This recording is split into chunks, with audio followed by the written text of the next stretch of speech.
You mentioned Mack Wilson, and he came out earlier today. People were, talking about that Patrick Mahomes situation in that divisional game, but he came out earlier today and said this about the entire situation. Yeah, I reached out to him on Twitter, obviously, after it happened. Cleared the air, made sure that he was okay.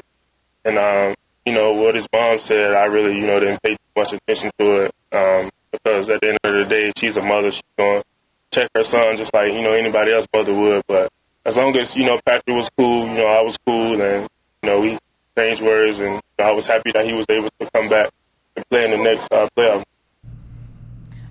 With Mack Wilson, reaching out to Mahomes, do you think that this really doesn't play much of a factor going into that week one? Obviously, there's a lot of storylines going in there regardless, but I feel like this kind of checks one off that we don't need to have worried about going into week one.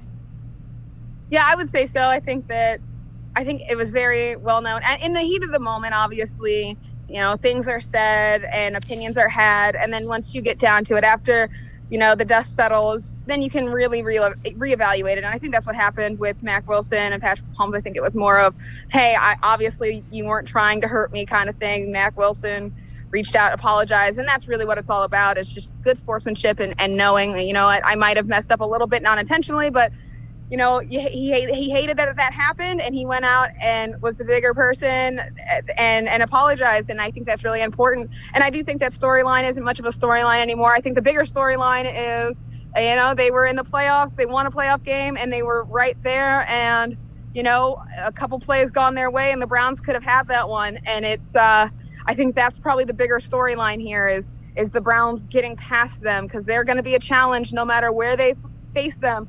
If they make the playoffs, they make the postseason, the Chiefs are the team that you're going to have to go through. That's going to be, I think, the biggest challenge. And so that's the storyline is you played them once and it didn't quite go your way. So now you take that, you evaluate what you were able to do and what you weren't able to do, and you try to take that next step against them. And it's going to be a very, very interesting thing to see in week one of how they respond to that and how they look. But as I said this before, I don't think that you can put a lot of stock into how, week one plays out, win or lose for the Browns. I don't think that shapes how they would play each other in the playoffs and in the postseason. I think it would be a whole different animal, and it's going to be a whole different matchup.